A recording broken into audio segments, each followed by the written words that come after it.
In the month of May, the United States carried out 4 executions across 4 different states, and came agonizingly close to a 5th. Death warrants were signed, last-minute appeals raced to the Supreme Court, and one execution made history for a reason nobody expected. Several men who had spent years, in some cases decades, waiting in a cell finally heard the words they dreaded most: "It's time." But not everyone met that fate. One man was strapped to the execution table while prison officials spent over an hour desperately trying to find a vein, jabbing him again and again as he winced and groaned in pain, before the governor finally intervened and called the whole thing off.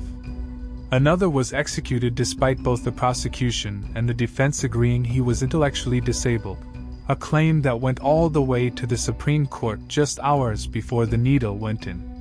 And in Texas, the state quietly crossed a milestone that stopped the nation in its tracks: its 600th execution since 1982.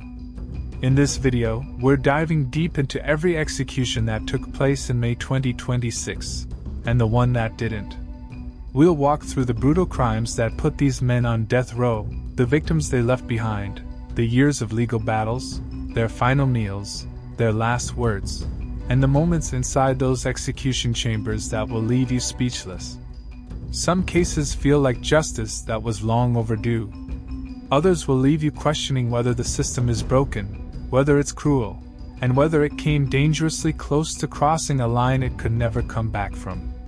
So if you want the full, uncensored truth behind May's executions, the good, the bad, and the deeply disturbing, stay with me until the end. Number 1. Tony Von Carruthers. Age 57. State, Tennessee. Tony Von Carruthers has been given a 1-year reprieve from execution for the crime the state of Tennessee says he committed in 1994, when he was 25 years old.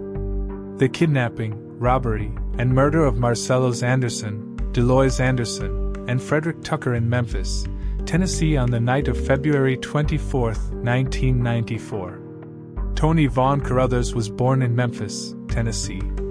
He grew up poor, fatherless in any practical sense, responsible for younger siblings before he was old enough to be responsible for himself. He came of age surrounded by the violence and drug trade that ran through the Memphis housing projects in the 1970s and 80s. By the time he was a young man, he had accumulated a serious criminal record, not petty offenses, but violent felonies: aggravated arson, aggravated assault and battery, armed robbery. He had also, by this point, developed ties to the gangster Disciples Street Gang. In 1993, Carruthers was sitting in a Tennessee prison serving time for those convictions. And while he was sitting in that cell, he wrote 2 letters to a friend and convicted felon named Jimmy Lee Mays Jr. Those letters would later become central to the prosecution's case against him. In the letters, he referred to what he called a master plan, one that was a winner. He wrote that he intended to make those streets pay him. He announced that everything he did from that point forward would be, in his own words, well organized and extremely violent. He was still behind bars. He was already planning what came next. Now here is the detail that makes this case unlike almost any other. While incarcerated at the Mark Luttrell Reception Center in Memphis, awaiting release, Carruthers was assigned to a work detail at the West Tennessee Veterans Cemetery. He was out there helping to bury the dead. And at some point, as he stood over one of those open graves, he turned to a fellow inmate named Charles Ray Smith and said, "This would be a good way, to bury somebody, if you're going to kill them. If you ain't got no body, you don't have a case." He was digging graves as a prison work detail. And staring into one of those holes, he told another prisoner exactly how to commit the perfect murder. That same year, Carruthers and a fellow inmate, James Montgomery, himself a violent felon with convictions for armed robbery, plotted together to take over the drug trade in their Memphis neighborhood. To do that, they needed to remove Marcellus Anderson and his main dealer, Andre Johnson. Prosecutor Jerry Harris described Marcellus Anderson this way at trial: "He was not a choir boy. He had money, He had access to dope, he had a car, and he had his badge, a big-time money ring full of diamonds. Marcello's was also the man who had given Carruthers $200 when he was released from prison. He had helped him out. And according to the prosecution, Carruthers repaid that generosity by planning his murder. Carruthers has maintained his innocence for 30 years. He has never wavered once. What the prosecution had, what they built their entire case on, was not physical evidence. It was people. People who said they had heard Carruthers talk about the crime. People who said he had confessed or boasted about it. A paid informant. Convicted felons. Prison witnesses. Not one fingerprint. Not one DNA match. Not one piece of forensic evidence placed Tony Carruthers at Rose Hill Cemetery on the night of February 24, 1994. By the fall of 1993, the plan that Carruthers and Montgomery had put together from their prison cells was taking shape. About 2 weeks before Christmas 1993, Jimmy Lee Mays, the man Carruthers had written the letters to, saw Carruthers loading 3 antifreeze containers into a car. Carruthers indicated to Mays that the containers were not filled with antifreeze. They were filled with gasoline. Why would a man who had just been paroled be filling antifreeze containers with gasoline? That question sat in the background of everything that followed. On January 11, 1994, James Montgomery was released from prison. The 2 men who had plotted together from their cells were now both free. The plan was no longer a letter. It was active. Almost immediately after his release, Montgomery visited a man named Andre Johnson, Marcello Anderson's drug associate, and told him directly that he, James Montgomery, was now in charge of the neighborhood. He was announcing a takeover. Johnson understood the threat. He went to warn people. On February 23, 1994, the day before the murders, Marcello Anderson borrowed a white Jeep Cherokee from his cousin Michael Harris. That Jeep would become the vehicle of the kidnapping, and would later be found burned in Mississippi. At around 4:30 in the afternoon on February 24, 1994, witnesses saw Marcello Anderson and Frederick Tucker riding in that white Jeep Cherokee alongside James and Jonathan Montgomery. That same evening, Leventhia came home to find the house quiet in a way that felt wrong. Her aunt's car was in the driveway. Her purse was on the counter. Her keys were in their place. And there on the table, a plate of greens that Leroy had served herself for dinner. Uneaten. Still sitting there as if she had just stepped outside for a moment, and would be right back. Leventhia assumed her aunt had just stepped out. She went about her evening. She was still waiting when it became clear something was very wrong. According to the prosecution's account, Carruthers and Montgomery had gone to Leroy Anderson's home that night, lured her out or entered the house, and taken her, either because she could identify them or because she gave them leverage over her son. She was interrupted mid-dinner. She did not leave willingly. They forced her to call Marcello's. He came home. He brought Frederick Tucker with him, a 17-year-old who had no idea what was waiting inside that house. According to paid informant Alfredo Shaw's account, Carruthers put a gun to Marcello's and ordered all 3 of them into the Jeep Cherokee. They drove to Rose Hill Cemetery on Elvis Presley Boulevard. And this is where the plan that Carruthers had conceived in a prison graveyard became reality. At the cemetery, they dug a pit beneath a pre-constructed grave. A woman was already scheduled to be buried there the following morning. The grave was prepared. The headstone was in place. All they had to do was dig deeper, beneath the floor of that grave, creating a secondary pit large enough for 3 people. Marcello's and Frederick were shot and beaten. Leroy Anderson, the woman who had done nothing more than answer her phone and call her son home, was placed in the pit with them. They covered the bodies with dirt and a single piece of plywood. Then came the concrete vault. Then came the casket.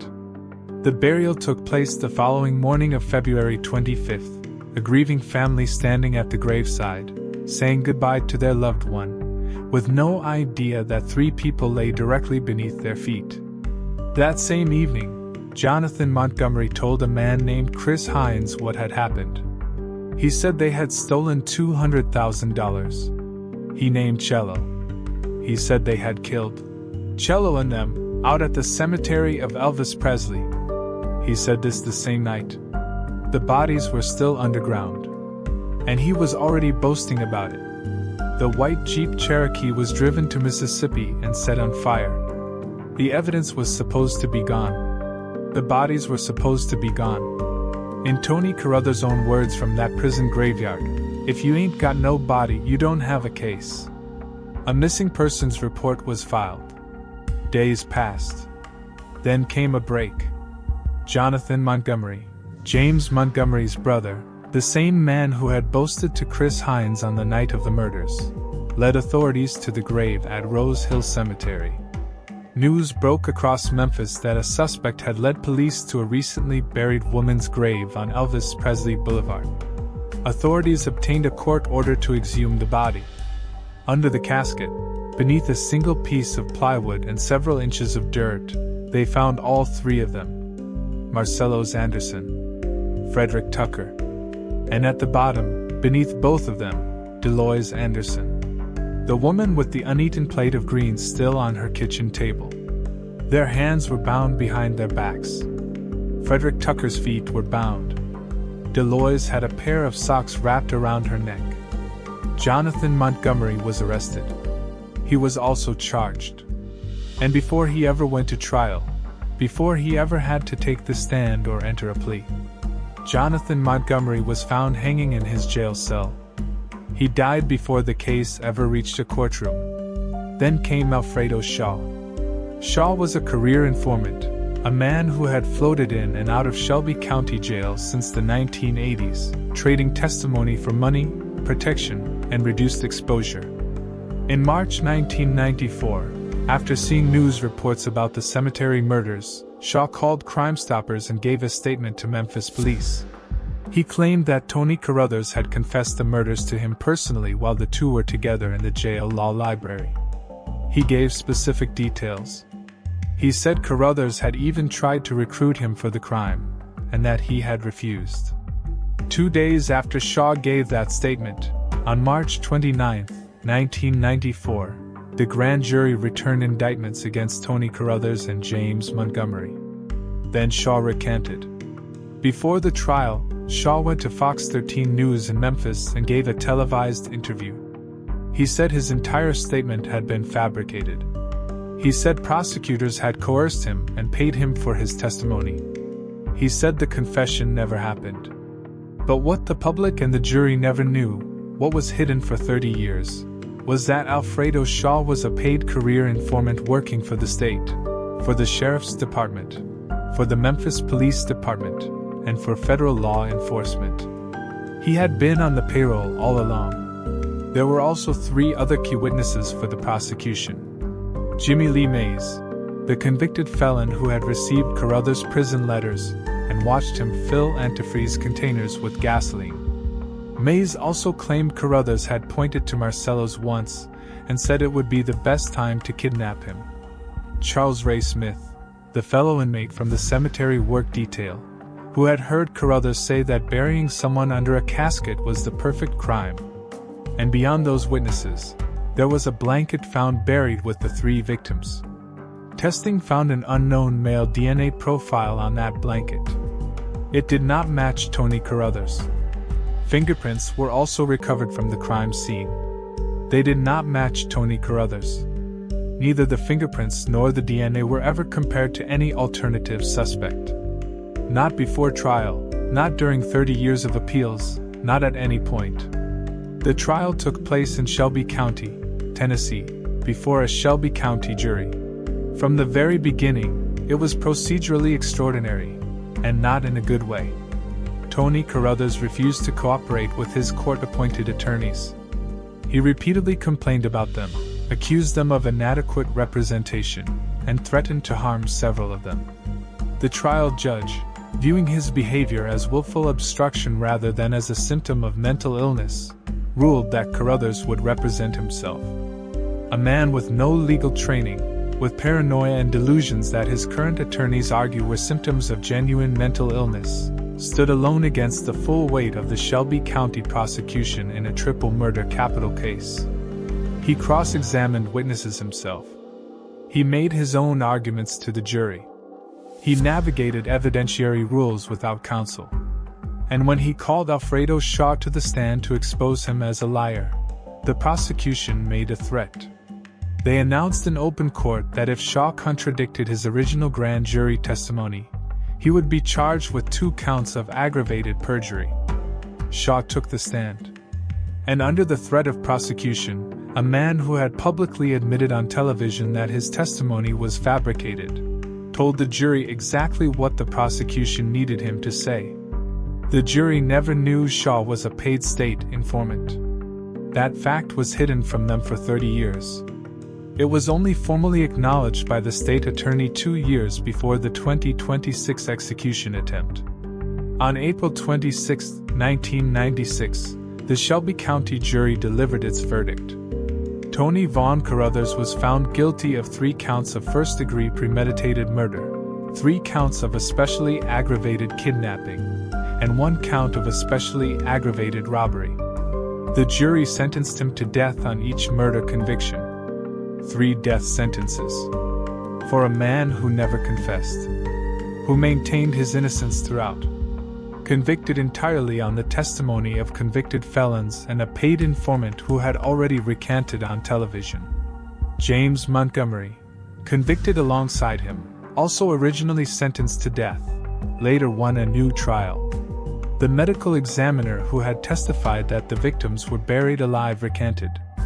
A second pathologist concluded the victims had not been buried alive at all.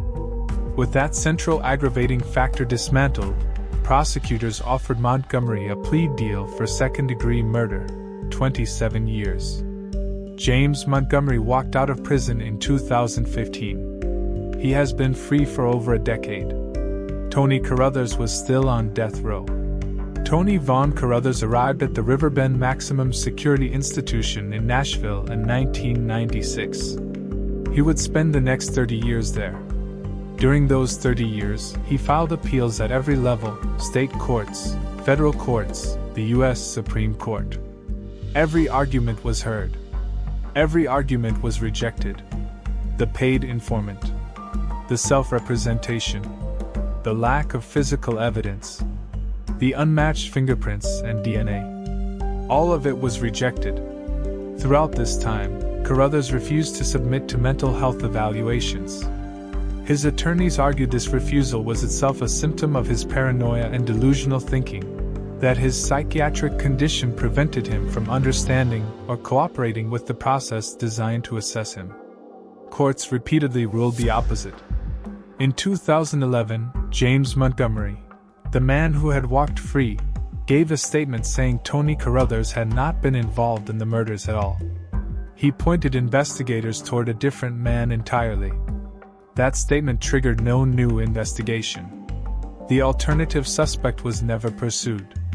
In the years leading up to 2026, the case gained significant public attention. Faith leaders, Carruthers' family, and celebrity Kim Kardashian all urged Governor Bill Lee to pause the execution and allow DNA and fingerprint testing.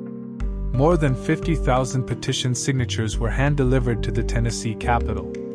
Protests took place ahead of the execution. Former death row exonerees, people who had been wrongfully convicted and later freed, publicly advocated for him. Yet none of it stopped the execution.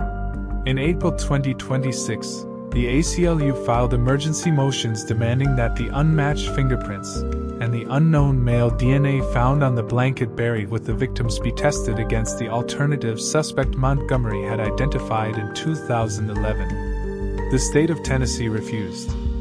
The courts denied the motion. The execution date held. On the morning of May 21, 2026, Governor Bill Lee denied clemency. He said, "After deliberate consideration of Tony Vaughn Carruthers' request for clemency, and after a thorough review of the case, I am upholding the sentence of the state of Tennessee and do not plan to intervene." Hours later, the execution began. His last meal is not reported in official records.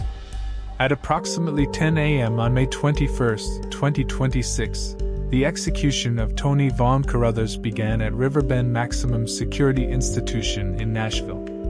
And what happened inside Riverbend Maximum Security Institution on the morning of May 21, 2026 is one of the most disturbing execution accounts in modern American history. By 10:22 a.m. Carruthers was on the gurney, strapped down, waiting for the state to administer the lethal injection.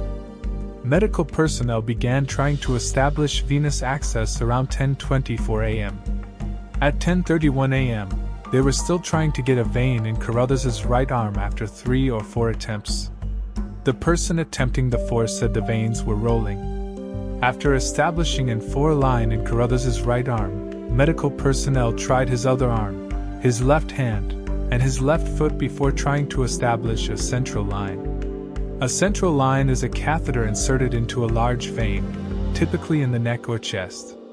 It is a medical procedure requiring specific training and qualifications. According to an emergency filing with the Tennessee Supreme Court, protocols called for putting in a central line, but the doctor was not qualified to perform the procedure. The doctor started pushing the needle in and Carruthers was groaning. Carruthers' lawyer, Deliberato, said Carruthers was in a lot of pain. The doctor kept trying to stick the line and there was blood coming out. Deliberato saw 2 to 3 puncture wounds. She said there was a lot of blood. Before the doctor attempted to place the central line, he could be heard telling Carruthers that he was about to administer the local anesthetic lidocaine, a local anesthesia that prevents pain by numbing localized areas of the body. Minutes later, Deliberato could be heard questioning if the doctor was qualified to perform the procedure. "Do your job, sir," said another man identified by Deliberato as a member of the state attorney general's staff. A state attorney general's representative was telling a struggling, unqualified doctor to keep going, keep sticking needles into a man who was groaning in pain on the gurney. Just after 11:20 a.m., almost an hour into the executioner's struggle to place 4 lines, Carruthers could be heard groaning in pain. Witnesses outside the chamber who were not granted full access did hear what sounded like groans through a crack beneath a door connecting the 2 rooms. At 11:22 a.m., the doctor said he was not able to set a central line. Deliberato said Carruthers was in agony and his chest hurt. They tortured him when they tried to do the central line. At 11:27 a.m., medical personnel tried for a second vein in Carruthers' right shoulder. At 11:30 a.m., they claimed it was set and said there was flow times too. At 11:40 a.m., the warden got a phone call in the execution chamber. He said they were not doing it and were taking Carruthers off the gurney and taking the IVs out. And this went on for over an hour. The 4-line in his shoulder was filled with blood that had backfilled toward his chest area. The execution was over. Not because Tony Carruthers had been saved, but because the state of Tennessee could not find a vein. The doctor the state of Tennessee contracted to execute Tony Carruthers was not qualified to perform the very procedure his own execution protocol required. Moments later, Governor Bill Lee issued a new statement. "I am granting Tony Vaughn Carruthers a temporary reprieve from execution for 1 year." Tony Vaughn Carruthers was returned to his cell at Riverbend Maximum Security Institution. He is scheduled to face execution again before May 21, 2027. The fingerprints from the crime scene still have not been compared to any alternative suspect. The unknown male DNA found on the blanket buried with the 3 victims still has not been tested against any alternative suspect. And Tony Vaughn Carruthers, now 57 years old, still maintains he had nothing to do with the murders of Marcellus Anderson, Delois Anderson, and Frederick Tucker. Tony Vaughn Carruthers is still alive after a botched execution. The man the state of Tennessee says masterminded all of it and came up with the idea says he is innocent. There is no fingerprint that puts Tony Carruthers at that cemetery. No DNA. No physical evidence of any kind. The man convicted alongside him walked out of prison in 2015. He later said Carruthers was not involved and pointed to someone else. That someone else has never been investigated. But here's the question that keeps disturbing everyone. 3 people were buried alive in a Memphis cemetery in February 1994. They deserved justice. Their families deserved answers. But is Tony Von Carruthers the man who put them there? Or is the state of Tennessee about to execute a man for a crime it has never once been able to prove he committed, while the actual evidence sits untested in a storage room? Number 2. Richard Andrew Knight. Age 47. State, Florida. On May 21, 2026, the state of Florida executed Richard Andrew Knight Jr. for the murders of Adessia Stevens and her 4-year-old daughter Hanessia Mullings. But before we get to that needle, you need to know who Adessia Stevens actually was. And you need to understand exactly what was building inside that Coral Springs apartment in the months before Richard Knight walked to that kitchen and picked up a knife. Adessia Stevens was 24 years old. She was a mother, a partner, and by every account from the people who knew her, a woman who was building something, a home, a relationship, a future. She doted on her daughter. She was hardworking. She was loving. She was also 6 weeks pregnant the night she was murdered. Her daughter Hanessia Mullings was 4 years old. She had been asleep in the next room when it started. She woke up. And because she woke up in her own home, in the middle of the night, she was killed too. Hans Mullings, Adessia's boyfriend and Hanessia's father, was at work the night it happened. He came home to find both of them gone. And he carried that grief every single day for the next 26 years. 2 people murdered in their own home. A 6 weeks old pregnant woman who fought with everything she had. A child who had no idea what was happening, and a father who lost them both in one night. Richard Andrew Knight Jr. was 21 years old. He had been born in Jamaica, and from the very first days of his life, the world had discarded him. His birth mother abandoned him on a bus. A stranger brought him to a police station. No one knew his name. No one knew his age. He was given a placeholder birthday, July 6, 1978, and a placeholder name, Mark, by the authorities who processed him. He was eventually taken in by the Mullings family.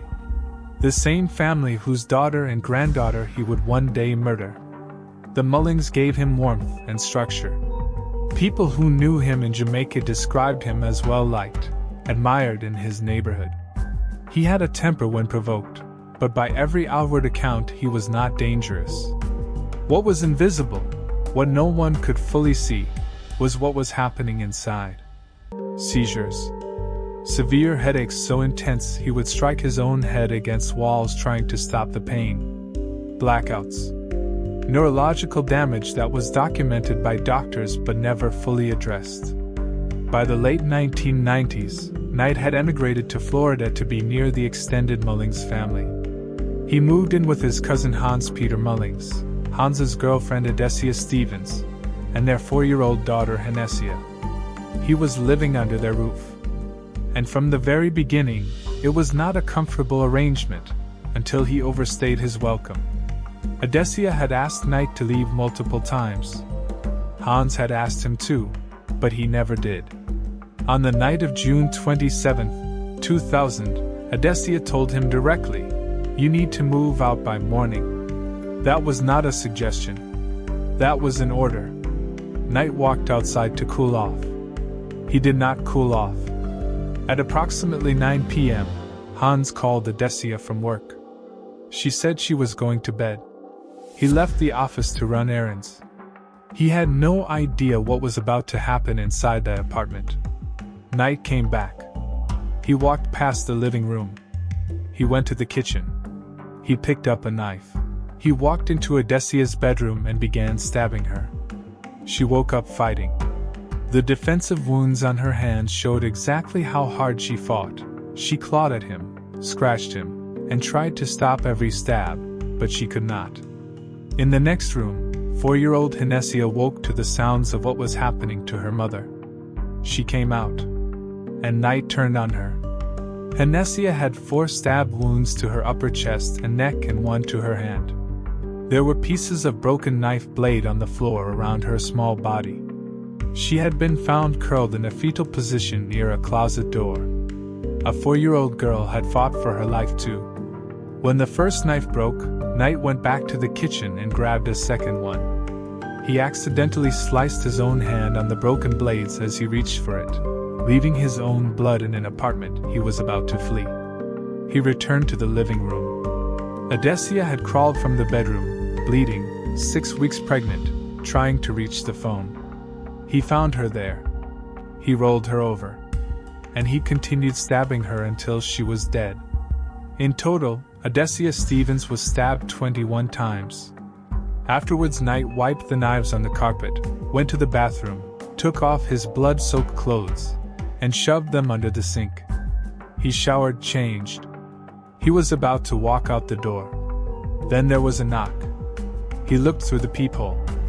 A police officer was standing outside. He went to his bedroom window, spotted a female officer outside, and spoke to her calmly, performing complete normalcy, minutes after murdering 2 people and washing their blood off his body. At 12:21 a.m. on June 28, 2000, an upstairs neighbor had called 911 after hearing thumping on the walls and a child crying. That call brought law enforcement to the door. When officers encountered Knight that night, he had a scratch on his chest, a scrape on his shoulder, and fresh cuts on his hands, the cuts from the broken blades in the kitchen. The physical evidence was overwhelming. Fingernail scrapings taken from Henesia Stevens during her autopsy contained Knight's DNA profile. She had scratched him during the attack. His DNA was under her fingernails because she had fought him with everything she had left. The blood-soaked clothing found under the bathroom sink matched the crime scene. His own blood was left on the broken knife blades in the kitchen.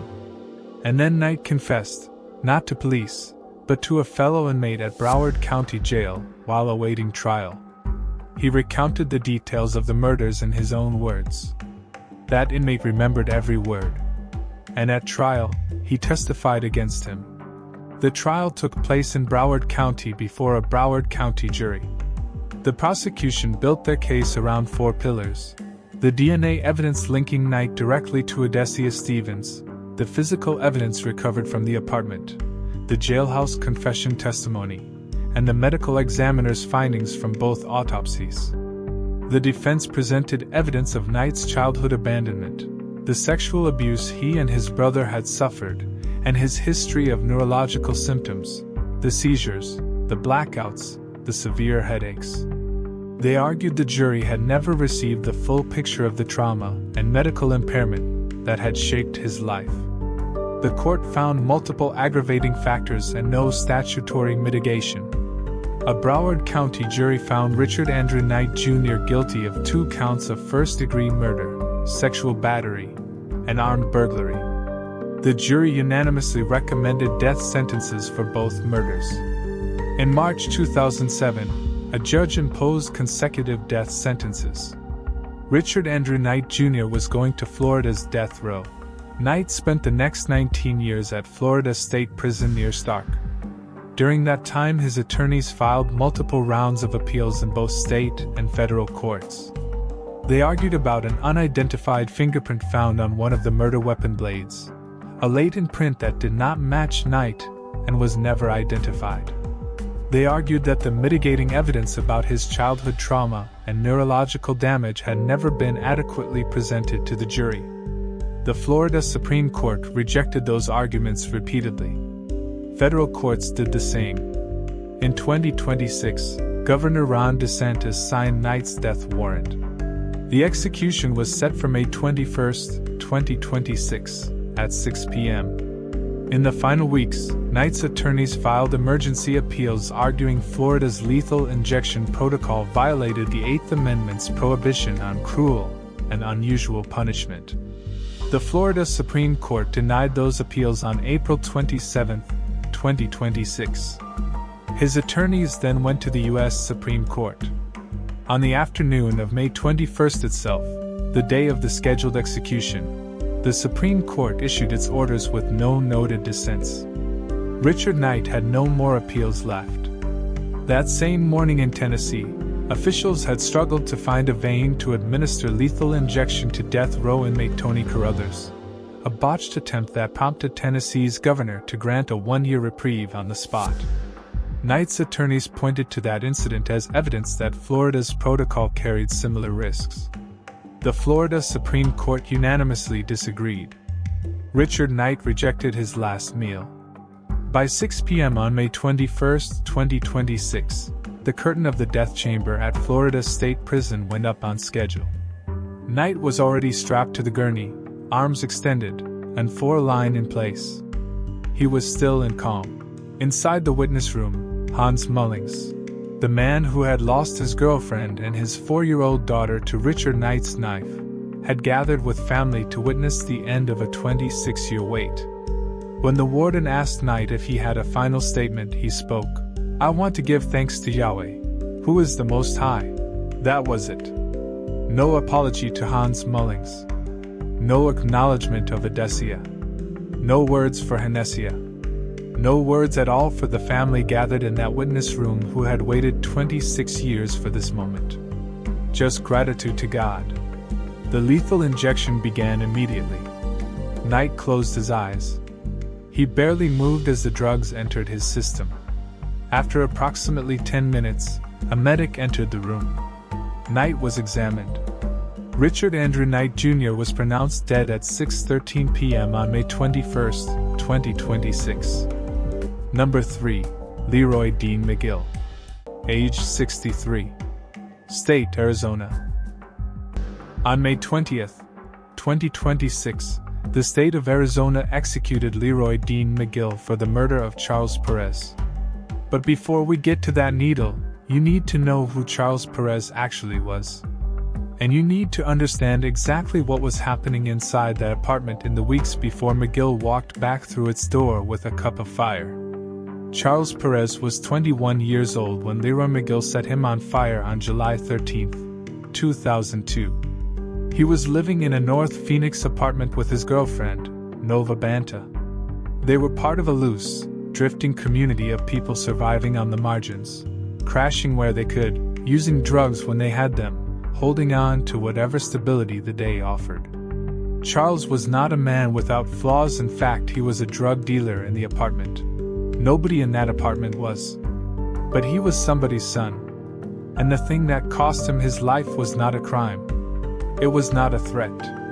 It was a word, spoken to the apartment owner about a missing gun, that Leroy McGill decided was worth killing over. After the attack on July 13th, Charles Perez was taken to a hospital in Phoenix.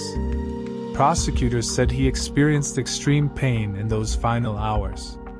Burns covered 80% of his body when he died on July 14, 2002, one day after the attack. He was 21 years old. Nova Banta survived. But surviving is not the same as walking away. She spent years recovering from third-degree burns across 3/4 of her body. She then walked into a courtroom and identified the man who did it to her. And she waited 24 years to watch it end. And the perpetrator was Leroy Dean McGill. Leroy Dean McGill has just been executed for the crime he committed on July 13, 2002, when he was 39 years old. The deliberate burning alive of Charles Perez and the attempted burning alive of Nova Banta at a North Phoenix apartment in the early hours of that morning. Leroy Dean McGill was born on February 22, 1963, in Arizona. His father, an undercover vice cop, had an affair with a woman he had arrested. His parents divorced while his mother was pregnant with him. After the divorce, his mother packed their belongings into a trailer and moved the family to Phoenix when McGill was just 4 months old. By age 8, McGill and some of his siblings were put in foster care as his mother struggled to care for 5 children.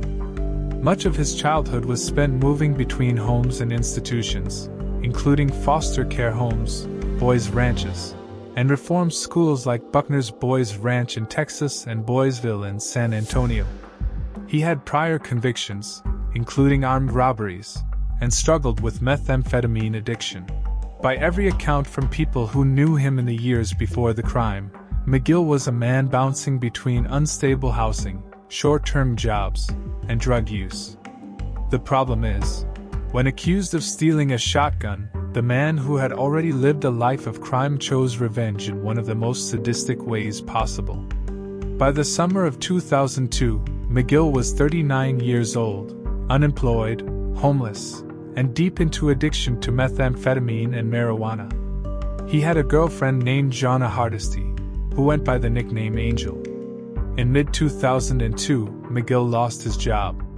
With no income and no home, he and Jonna Hardesty drifted through Phoenix's drug community, sleeping wherever they could. They ended up at a small one-bedroom apartment in North Phoenix owned by a man named Jack Yates. The apartment was tiny, one bedroom for Yates. Everyone else shared the single common room, which served as kitchen, living room, and sleeping space all at once.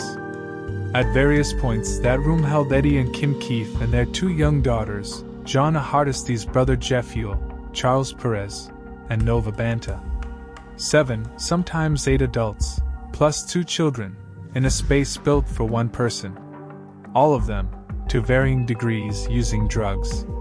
All of them living on top of each other, day after day, with no privacy, no peace, and no real way forward. The first fault line was between Jonna Hardesty and Nova Banta. The two women had never gotten along. Their friction was constant, and it poisoned the atmosphere for everyone else. Then something happened that pushed everything past the breaking point. Yates' shotgun went missing. And when it happened, Banta told Yates that her boyfriend Charles Perez had seen McGill and Hardesty take it. That accusation, whether true or not, was all it took. Yates told McGill and Hardesty they were no longer welcome, and they had to leave. They moved into a house owned by a woman named Sophia Barnhart, a short walk from the Yates apartment. Justin Johnson also stayed there, along with Barnhart's oldest son Dean. It was close enough to the Yates apartment that McGill could practically see the building from where he slept. And that proximity kept his anger alive. He talked about revenge. He brooded on it.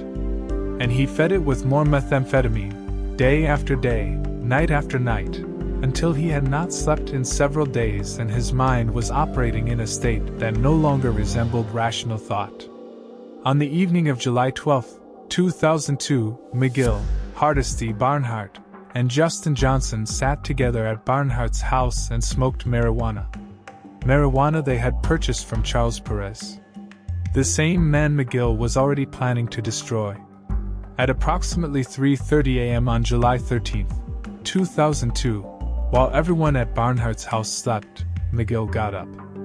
He had already prepared the gasoline mixed with pieces of a styrofoam cup into it, deliberately and methodically, to create a substance that investigators would later describe as napalm-like. Something that would adhere to skin. Something that would not simply burn but stick and burn. McGill allegedly bragged about this to witnesses afterward. He had wanted maximum pain. He walked the short distance back to the Yates apartment. Outside, he ran into Eddie Keith and Jeff Yule. He looked at Keith and told him to take his wife and daughters and get out of the apartment. He was going to teach Perez a lesson. Keith pleaded with him. McGill, in a strange moment of selective restraint, agreed to spare Jack Yates. But Charles Perez and Nova Banta were not going to be spared. Jeff let him in. Perez and Banta were sitting next to each other on the sofa in the common room. It was 3:30 in the morning. They were not expecting trouble. They were just there. McGill looked at them. He said calmly, as if delivering a perfectly reasonable observation in the middle of the night. He said people should not talk behind other people's backs. Before either of them could speak, he threw the gasoline mixture over both of them and struck a match. Nova Banta later testified exactly what she saw in that moment. She said, "He looked at me and Perez and said Perez shouldn't talk behind other people's backs. And he poured the gasoline on us and quickly lit a match and threw it at us." Both of them ran screaming from the apartment, completely on fire. Another resident grabbed a blanket and used it to beat the flames off Nova Banta. It saved her life. The fire gutted the Yates apartment entirely and spread to the unit next door, forcing other residents to flee. Charles Perez was rushed to a hospital. He died the following morning, July 14, 2002, with burns covering 80% of his body, in extreme pain. McGill did not stay to face what he had done. He fled Arizona and made his way north to Minnesota, where he was later arrested and returned to Arizona to face charges. In the months that followed the attack, investigators built their case around Banta's identification, the physical evidence recovered from the burned apartment, gasoline residue, styrofoam fragments consistent with the mixture McGill had described to witnesses, and the testimony of Eddie Keith and Jeff Ewell, both of whom confirmed that McGill had warned Keith to remove his family before entering the apartment. McGill was formally indicted on March 11, 2003, 8 months after the attack, on 4 counts: first-degree murder, attempted first-degree murder, arson, and endangerment. He never admitted to the crime in court. He never admitted it to his family. But the evidence left nowhere to hide. The trial took place in Maricopa County, Arizona in October 2004 before the Arizona Superior Court. The defense led with mitigation. Attorneys argued that McGill's childhood abuse, mental impairment, emotional immaturity, and severe methamphetamine addiction meant he deserved life rather than death. They asked the jury to look at the broken man behind the act and find room for mercy. The jury deliberated for less than 1 hour. On October 27, 2004, Leroy Dean McGill was convicted of first-degree murder in the death of Charles Perez, attempted first-degree murder in the attack on Nova Banta, arson, and endangerment. He was sentenced to death. Following his October 2004 sentencing, Leroy Dean McGill was sent to the Arizona State Prison Complex in Florence, Arizona, a sprawling, aging facility in the desert heat of Pinal County that has served as the site of most of Arizona's executions for decades. He would spend the next 22 years there. Over those years, McGill filed appeals at both state and federal levels, working through every available legal avenue to stop his execution. Different courts reviewed his case at different levels. Every single one reached the same conclusion: his crimes were heinous and depraved. His sentence would stand. By 2022, McGill had exhausted every appeal. There was nothing left to file. In early 2026, the Arizona Attorney General's office asked the Arizona Supreme Court to issue an execution warrant. On March 26, 2026, the Arizona Supreme Court agreed and set the date, May 20, 2026 at 10 a.m. On the morning of May 20, 2026, Leroy Dean McGill woke up at the Arizona State Prison Complex in Florence for the last time. For his last meal, McGill requested onion rings, bread and butter, a green salad, and chocolate cake. At 10 a.m. on May 20, 2026, it was time. His attorney was present as a witness. Leroy Dean McGill's friend Grover was also there. At exactly 10 a.m., Leroy Dean McGill climbed onto the gurney in the death chamber at the Arizona State Prison Complex in Florence, by himself. Then the curtains opened. His final statement included, "I just want to thank everyone for being so accommodating and nice." He also said, "I'm going home soon." No remorse in his words or apology to his victims. Victim representatives did not attend the execution. Unfortunately, Charles Perez had no one in that witness room to see justice done on his behalf. At approximately 10 a.m., the lethal injection was administered. At 10:26 a.m., Leroy Dean McGill was pronounced dead. He was 63 years old. Number 4. Edward Busby Jr. Age 53. State, Texas. Edward Lee Busby Jr. has just been executed by lethal injection for the crime he committed in 2004, when he was 31 years old. The kidnapping, robbery, and suffocation murder of 77-year-old retired Professor Laura Lee Crane in Fort Worth, Texas on January 30, 2004. Busby grew up in poverty in the Fort Worth area. His childhood was marked by instability, deprivation, and almost no educational foundation. By the time he was an adult, he had a history of drug addiction, crack cocaine specifically, that had consumed his life and driven every bad decision he had ever made. Prosecutors described him at trial as a thief, a pimp, and a drug dealer. His defense attorneys described him as a man with a low IQ, chronic learning disabilities, and a lifetime of addiction that left him functioning well below the level of a typical adult. His IQ scores, tested multiple times across his life and his time in prison, consistently fell between 65 and 75. To put that in context, an IQ of 70 is the general clinical threshold for intellectual disability. Busby hovered right around and below that line across every single test ever administered to him.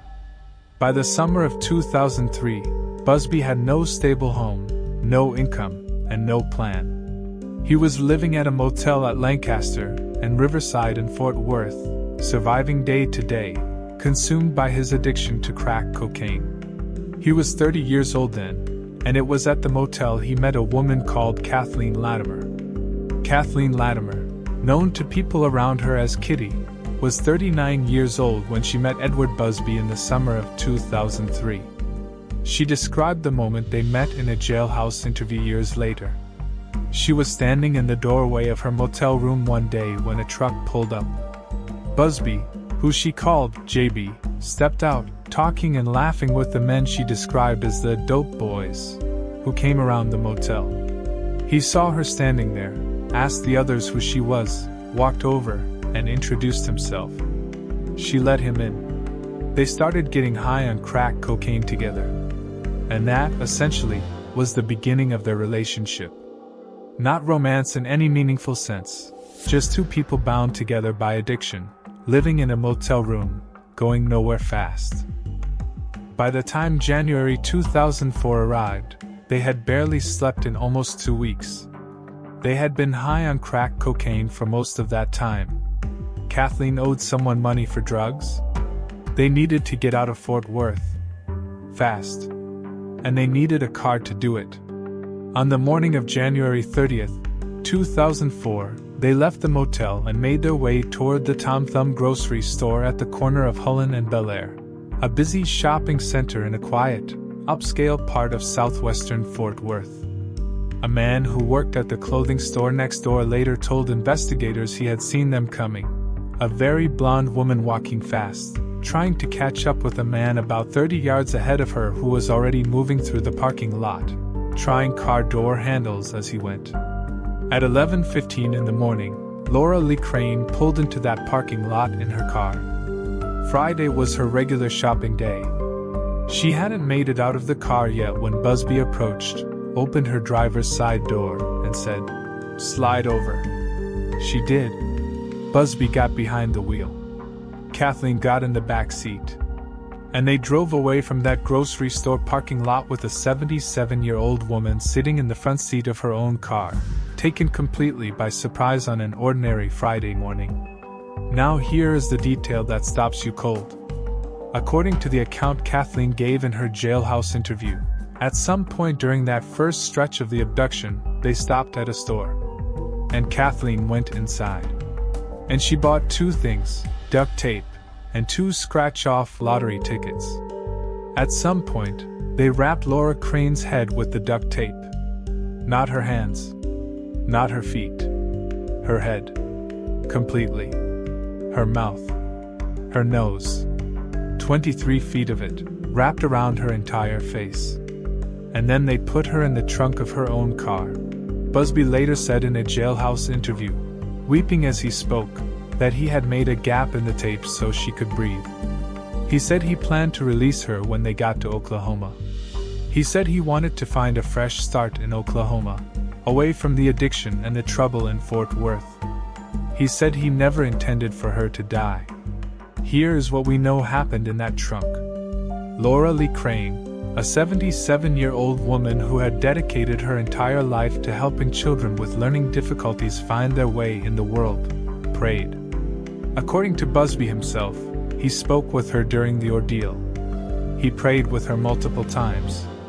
And she, this woman in the trunk of her car with duct tape over her face, told him that God would forgive him. Meanwhile, Busby and Kathleen drove. They used Laura Crane's credit cards and a blank check to steal more than $775. They checked into a motel room. They went looking for crack cocaine in the area. Busby asked the motel clerk where the hood was. Hood means where they can buy crack cocaine, but they didn't find any. And then a police officer pulled them over for a traffic violation. Kathleen later said that when she looked up and saw the officer at the window, she said, "Just get me out of the car." She was arrested on the spot. And Busby drove away with Laura Lee Crane still in the trunk. He was arrested in Oklahoma City, driving Crane's car. When authorities picked him up, he confessed. He led them to Laura Crane's body, which was found wrapped in a motel sheet at the bottom of an embankment off Interstate 35 near Davis, Oklahoma, just north of the Texas state line. The autopsy confirmed that Laura Lee Crane died from asphyxiation. The duct tape had sealed off her airway. She had suffocated in the trunk of her own car, somewhere on the road between Texas and Oklahoma. The woman he killed, Laura Lee Grogan Crane, was born on July 13, 1926, in Fort Worth, Texas.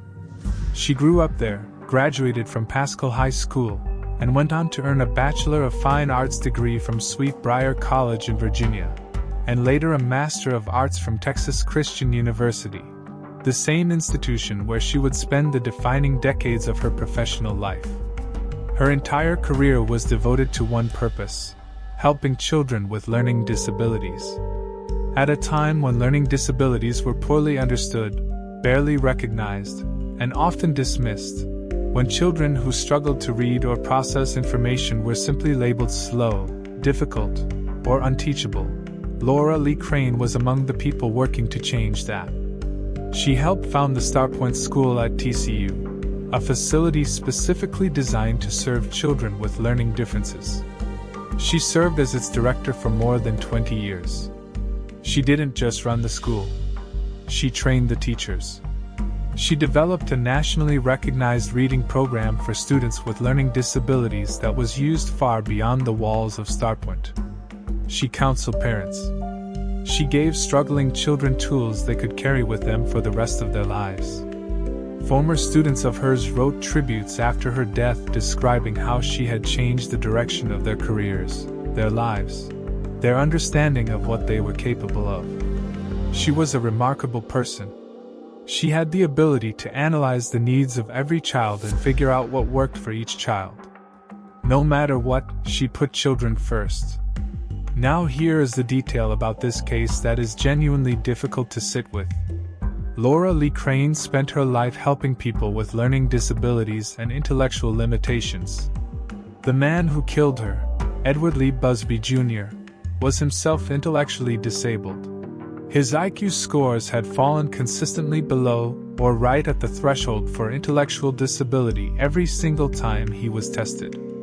The woman he put in that trunk was one of the foremost educators in the country for people with minds like his. She was 77 years old, a widow after 55 years of marriage. On Friday, January 30, 2004, her regular shopping day, she drove to the grocery store near her home. Her family spent the next 22 years watching the case move through the courts. Both Edward Busby and Kathleen Latimer were charged with capital murder and kidnapping. At trial, prosecutors Greg Miller and Joe Shannon built their case around Busby's confession, the physical evidence from the crime scene, the duct tape forensics, and the autopsy confirming asphyxiation. Investigators also recovered Laura Crane's credit card records and the blank check, a paper trail of the hours she spent in that trunk while Busby and Kathleen used her money. Busby's defense attorneys Jack Strickland and Steve Gordon argued that Busby's intellectual limitations, his chronic drug addiction, his poverty-stricken upbringing, and his learning disabilities meant his sentence should be life rather than death. They did not dispute his involvement in the crime. They argued about what he deserved for it. The jury was not persuaded. On November 17, 2005, a Tarrant County jury found Edward Lee Busby Jr. guilty of capital murder. The verdict carried an automatic death sentence. Kathleen Latimer, tried separately, pleaded guilty to murder. She was sentenced to life in prison in February 2006. She is now 61 years old and will be eligible for parole in 2034. 2 people. Same crime. One on death row and recently executed, while the other will be eligible for parole after 28 years. Edward Lee Busby Jr. was sent to the Allen B. Polunsky Unit in Livingston, Texas death row, following his 2005 conviction. He would spend the next 21 years there. The central issue of his time on death row was not his guilt. That had never been in question. It was whether the state of Texas was constitutionally permitted to execute him at all. In 2002, the U.S. Supreme Court had ruled in Atkins v. Virginia that executing intellectually disabled people violates the Eighth Amendment's ban on cruel and unusual punishment. That ruling did not end the debate. It shifted it. Because the Supreme Court left it to each individual state to decide how to determine who qualified as intellectually disabled. And Texas, historically, had applied some of the narrowest standards in the country. Busby's IQ scores, tested repeatedly across his lifetime, consistently fell between 65 and 75. Multiple evaluations documented what clinicians described as substantial intellectual deficits and significant limitations in adaptive functioning, meaning his ability to manage the tasks of ordinary daily life. He had been in special education programs. He had never held a stable job. He had been functionally dependent on others for basic decision-making for most of his adult life. His first execution date was set for 2020.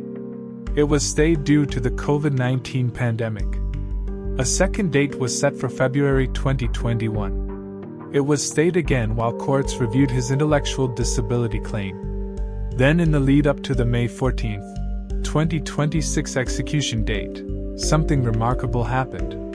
The Tarrant County District Attorney's Office, the same office that had prosecuted Busby and put him on death row in the first place, commissioned its own independent expert to evaluate Busby's intellectual disability claim. That expert concluded that Busby met the full diagnostic criteria for intellectual disability and was ineligible for execution under the Eighth Amendment. The prosecution's own expert, not the defense's. The prosecution hired someone. That person evaluated Busby and came back and said, "This man should not be executed." Based on that finding, the Tarrant County District Attorney's Office formally recommended that Busby's sentence be reduced to life in prison. And then the trial judge looked at the findings of both independent experts and disagreed with them. Since 2017, 19 people in Texas have been removed from death row after courts recognize they are intellectually disabled and therefore ineligible for execution. These decisions reflect a necessary course correction toward compliance with constitutional standards. Yet Edward Lee Busby, Jr. has been denied that same recognition and now faces execution, even though the experts in his case agree he meets the criteria for intellectual disability. On May 8, 2026, 6 days before the scheduled execution, a 3-judge panel of the U.S. Court of Appeals for the Fifth Circuit granted a stay, pending further review. One of those judges, James Graves Jr., wrote in a concurring opinion, "The medical community's consensus here is that Busby is intellectually disabled and ineligible for execution." The Texas Attorney General's office immediately filed an emergency application to the U.S. Supreme Court to vacate that stay. At approximately 5 p.m. on May 14, 2026, 1 hour before the scheduled execution, the U.S. Supreme Court issued its ruling. By a majority vote, over the explicit objections of the court's 3 liberal justices, the stay was vacated. The execution could proceed. Busby's attorneys filed one final emergency stay request with the Fifth Circuit. It was denied within the hour. The Texas Board of Pardons and Paroles, which had voted on his clemency petition, had voted unanimously against recommending mercy, though notably, they only cast that vote after the Supreme Court had already cleared the execution to go forward. Busby spent his final hours at the Huntsville unit. His last meal was not reported. His sister was present, watching through a window and praying. By 6 p.m. on May 14, 2026, it was time. The execution took place at the Huntsville unit of the Texas Department of Criminal Justice on the evening of May 14, 2026. The method was a single drug lethal injection. When asked by the warden for his final statement, Edward Busby spoke at length. He was strapped to the gurney when he said it. He addressed the Crane family directly. He said, "Sir, ma'am, I am so sorry. I ask that you please don't hate me and that you can find it in your heart to forgive me for the part that I played in what happened to her. Ms. Crane was a lovely woman. I never meant anything bad to happen to her. I am so sorry. I am so sorry. But I feel asleep and I don't know what happened. Please forgive me, please, if not for me, for yourself. Because the Father said if we don't forgive those who wrong us, He will not forgive us. And I know that you are angry. I know you're angry and I'm sorry. I'm not happy about what happened. I've hurt your family. I've hurt my family. And I wish I could take it all back. With all my heart, I wish I could take it back. My sister has to live without me now, to become a victim. I had no right to even get in that car, but I will take the blame. I will take the blame if it will help. I'm sorry. Please forgive me, please don't hate me. Please find it in your heart to forgive me, for I know Jesus loves you like He loves me. He loves us all. He wants us all to turn to Him, to surrender our lives. I surrendered my life to Him, my Father God. I have changed my life. I just ask that you please don't hate me. Please, sir, please forgive me." He then turned toward the window where his sister was watching and praying. "Sis, I love you, man. Please surrender your life to God and change. Please find you a good church. Surrender your life to God and live for God. That is the only way. We don't have to follow the church, for Jesus said, 'Follow me.' Pick up your cross and follow Him like I did. I had at least 10 years of following God, and then a good 3 years of surrendering. I surrendered my life to God, but I'm here now because this is the will of God, and I'm going home to be with Jesus. I will see you on the other side. Glory be to God. All praises be to my Father God. I'm ready, warden." Then the drugs began flowing. Busby took a sharp breath. He closed his eyes. He gasped. Then he began making snoring sounds that grew progressively quieter. Within 40 seconds, all movement and all sound ceased. Edward Lee Busby Jr. was pronounced dead at 8:11 p.m. on May 14, 2026. He was 53 years old. The time from the drugs beginning to his death was 38 minutes. He was the 600th person executed in Texas since the state resumed the death penalty in 1982. Number 5. Raymond Eugene Johnson. Age 52. State, Oklahoma. Raymond Eugene Johnson has just been executed for the crimes he committed on June 23, 2007, when he was 33 years old.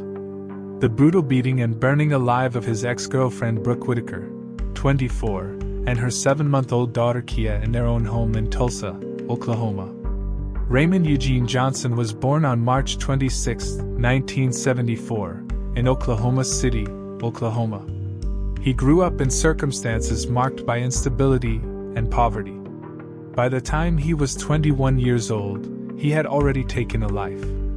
On September 11, 1995, Johnson got into an argument with a 25-year-old man named Clarence Ray Oliver in Oklahoma City. The argument escalated into a physical confrontation. When Oliver tried to get away, he got into his car and attempted to drive off. Johnson, who was enraged, pulled out a gun and shot him through the passenger side window as the car moved. Oliver's car crashed into a ditch nearby.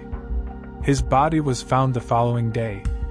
About 2 weeks later, Johnson was questioned by detectives and arrested for the murder. He pleaded guilty to manslaughter and was sentenced to 20 years in prison. He served 9 of those 20 years and was paroled in 2005. He shot a man dead during an argument at 21 years old, served less than half his sentence, and was released back into the world at 31. That decision, to let him out in 2005, set the stage for everything that happened 2 years later in Tulsa. After his release, Johnson relocated from Oklahoma City to Tulsa. He had no job, no stable home, and a manslaughter conviction behind him. And that is where he met Brooke Whitaker. She worked nights as a dancer at Escapades, a club in Tulsa. She was a young woman trying to provide for her family, navigating a relationship that had turned dangerous, and doing everything a woman in her position could do to protect herself. By late 2006 or early 2007, Johnson had moved into Brooke's house on East Newton Street. The house where she lived with her 4 children, 3 from prior relationships, and the youngest, Kia, Johnson's own biological daughter. At first, it may have looked like a family taking shape. A man, a woman, a shared baby, children in the house. But what was actually happening inside those walls was very different. Johnson controlled Brooke. He limited who she could speak to, where she could go, and what she could do. He physically abused her. And on more than 10 separate occasions, he threatened to kill her. Not once. Not twice. More than 10 times. By April 2007, Brooke had reached her limit. She took her children, left the house, and moved in with her mother for 2 weeks. During that time, Johnson called Brooke's mother directly. Not to reconcile. Not to apologize, but to tell her that he was going to kill Brooke. Brooke also filed a restraining order against him in April 2007, formally documenting his threats. The courts put the order in place. It should have been a wall between her and the man threatening her life. But in May 2007, neither Brooke nor Johnson appeared at the scheduled court hearing. The restraining order was dismissed. And Brooke, as happens tragically often in cases of domestic violence, reconciled with Johnson. He moved back into her house around the 1st of May. What Brooke did not know at the time, or possibly knew and tried not to think about, was that Johnson was simultaneously in a relationship with another woman. Her name was Jennifer Walton, and she was pregnant with Johnson's child. By the 1st or 2nd week of June 2007, Johnson had made arrangements to move out of Brooke's house and into the home of Jennifer's friend. So by the 3rd week of June 2007, Raymond Johnson had one foot out the door. He was leaving Brooke's house for another woman. He was moving on. And something about that, whether it was rage, jealousy, a sense of unfinished business, or something darker, brought him back to East Newton Street on the morning of June 23, 2007. He arrived at Brooke's home that morning and a confrontation broke out. Neighbors later reported hearing arguing, banging, and Brooke's cries for help. At some point during that confrontation, Johnson began hitting Brooke with a metal claw hammer. He struck her repeatedly, across her face, across her scalp, more than 20 times. Her skull fractured under the force of the blows. And still, somehow, Brooke Whitaker remained conscious. As Johnson kept hitting her, Brooke begged him to stop. She begged him to call 911. She begged him to let her mother come and get baby Kia, who was sleeping in a bedroom nearby. She begged him to think of her children. She was on the floor of her own home. Her skull caved in, and she was still fighting for her children's lives. Johnson neglected all her pleas and told her she deserved to die. After the beating, Johnson walked out of the house to the backyard tool shed. He came back with a gas can. He poured gasoline over Brooke and throughout the house. Then he lit a dish towel on fire, threw it at her, and walked out. He left Brooke Whitaker burning on the floor of her own home. And baby Kia, 7 months old, fathered by the man who had just set the house ablaze, was in the next room. Firefighters arrived at 11:11 a.m. Inside the front door, behind the couch on the living room floor, they found Kia's burned body. She was dead. In the next room, they found Brooke, unconscious, burned, with a destroyed skull. Paramedics managed to re-establish a pulse. She was rushed to Hillcrest Medical Center. She was pronounced dead shortly after arrival. The cause of death: blunt force trauma to the head and smoke inhalation. She had survived the hammer long enough to be set on fire. She had survived the fire long enough to reach the hospital. Brooke Whitaker was 24 years old when she was murdered. She was a young mother of 4. Her children were 7 years old, 5, 3, and 7 months at the time of her death. Think about who those children were left with after that morning, growing up without their mother and their baby sister. Fortunately, her 3 older children were not home that morning. They survived. Kia, the baby, was Johnson's biological daughter. She did not. After setting the house on fire and leaving Brooke to die, Raymond Johnson drove out of Tulsa. He was arrested the same day, later that afternoon, in a town called Coweta, about 30 miles southeast of Tulsa. Investigators found critical evidence in a nearby dumpster: bloody clothing, the claw hammer used in the beating, and Brooke Whitaker's wallet. At the police station, Johnson confessed. Fully. Clearly. Without apparent coercion.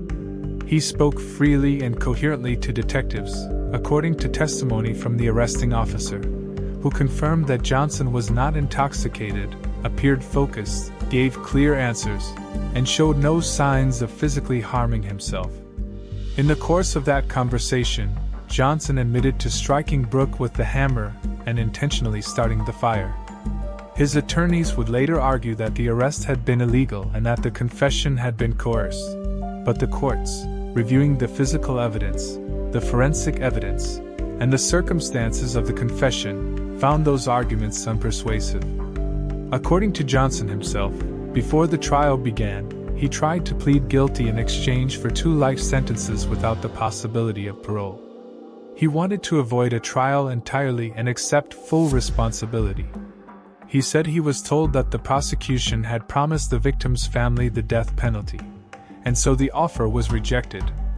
He was forced to stand trial. Jury selection for Johnson's trial took place in June 2009, 2 years after the murders. The prosecution sought the death penalty. The jury found him guilty on all counts on May 14, 2009, 2 counts of first-degree murder and 1 count of first-degree arson, after former conviction of 2 or more felonies.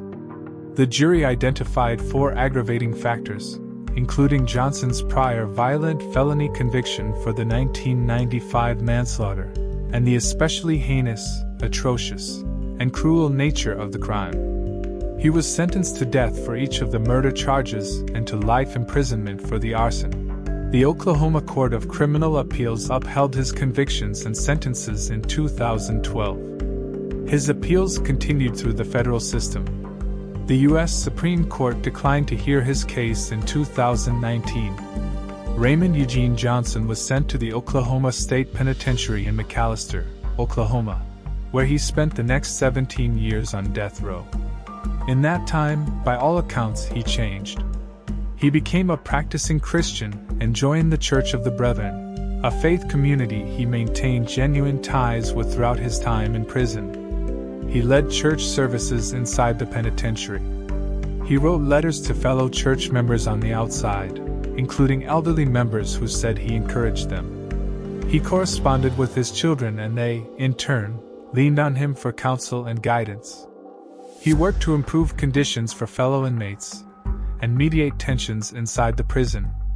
His attorneys and supporters described him as a genuine force for good within the walls of the penitentiary. In July 2022, the Oklahoma Court of Criminal Appeals set execution dates for 25 death row inmates. Johnson was among them, initially scheduled to be executed on May 2, 2024. But that date came and went. Attorney General Gentner Drummond requested a delay, asking for 60 days between executions rather than 30, citing the burden on Department of Corrections staff. The execution was postponed. On February 25, the Oklahoma Court of Criminal Appeals set the date, May 14, 2026. On April 8, 2026, Johnson appeared before the Oklahoma Pardon and Parole Board, asking for clemency, asking for his sentence to be commuted to life without parole. He spoke at that hearing with what appeared to be genuine remorse. He said, "I know the love shared because to know Brooke and Kia was to love them. Today, I sit here responsible for their deaths. I apologize. No excuses, no justifications, a sincere apology." Logan Kleck, Brooke's oldest daughter, now 24, sat in that same room and read her statement to the board. She was 5 years old when her mother was killed. Now she was the same age as her mother had been. And she looked at the board and said, "I'm 24, but here today is that 5-year-old little girl, begging you not to grant clemency to Raymond Johnson. Don't let him have this too." The board voted 5-0 to deny clemency. Because Oklahoma's governor can only intervene if the board recommends clemency, that unanimous vote meant Governor Kevin Stitt's hands were tied.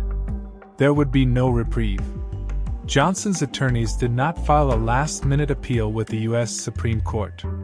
Every legal door had been closed, and they did not try to force the last one open. On the morning of May 14, 2026, 17 years after he had been found guilty, Raymond Eugene Johnson woke up at the Oklahoma State Penitentiary in McAlester.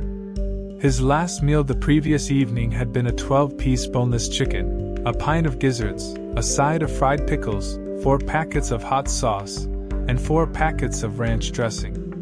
By 10 a.m., it was time. The execution took place at the Oklahoma State Penitentiary in McAlester on the morning of May 14, 2026, a Thursday. The method was a 3-drug lethal injection.